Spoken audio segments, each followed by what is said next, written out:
కరీంనగర్ జిల్లా Thimmapur LMT irrigation కార్యాలయంలో దొంగలు భీభత్సం సృష్టించారు. 5 కంప్యూటర్లు, వైఫై సామగ్రితో పాటు 2.5 లక్షల రూపాయల విలువైన వస్తువులను చోరీ చేశారు. బీరువాలు పగలగొట్టి వివిధ ఫైల్స్ ని దొంగిలించారు.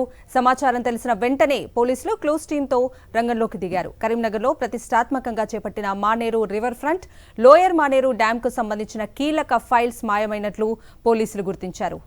బ్రేకింగ్ న్యూస్ చూస్తున్నాం. కరీంనగర్ జిల్లా తిమ్మాపూర్ ఎల్ఎండి ఇరిగేషన్ కార్యాలయంలో దొంగలు భీభత్సం సృష్టించారు.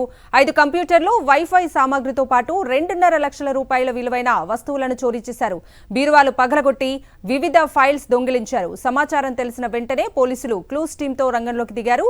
కరీంనగర్లో ప్రతిష్టాత్మకంగా చేపట్టిన Maneru river front, lower Maneru డ్యాంకు సంబంధించిన కీలక ఫైల్స్ మాయమైనట్లు పోలీసులు గుర్తించారు.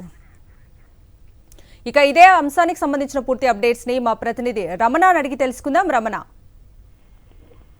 ఇరిగేషన్ శాఖలో దొంగలు వాడ అనేది ఇప్పుడు కొంత కలకలం జరుగుతుంది. ఎందుకంటే తిమ్మాపూర్ ఎల్ఎండి ఇరిగేషన్ కార్యాలయంలో నిన్న రాత్రి దొంగలు దీపచ్చం సృష్టించారు. 5 కంప్యూటర్లు, వైఫై కనెక్ట్ చేసే సామాగ్రితో పాటుగా 2,50,000 రూపాయల విలువైన వస్తువులు చోరీ అయినట్టుగా తెలుస్తుంది. మరొక వైపు బీరువాలన్నీ పగలగొట్టి ఎక్కడికెక్కడ చెల్లా చెదురుగా ఫైల్స్ అన్ని పడేశారు. అయితే ఇందులో కొన్ని ఫైల్స్ కూడా దొంగతనమైనట్టుగా తెలుస్తుంది. ముఖ్యంగా కేసు నమోదు చేసుకున్న పోలీసులు క్రూజ్ టీమ్ తో దర్యాప్తు మొదలుపెట్టి క్షుణ్ణంగా పరిశీలిస్తున్న పరిస్థితి కనిపిస్తుంది. మరొకవైపు సీసీ కెమెరాలు కూడా పరిశీలిస్తున్నారు.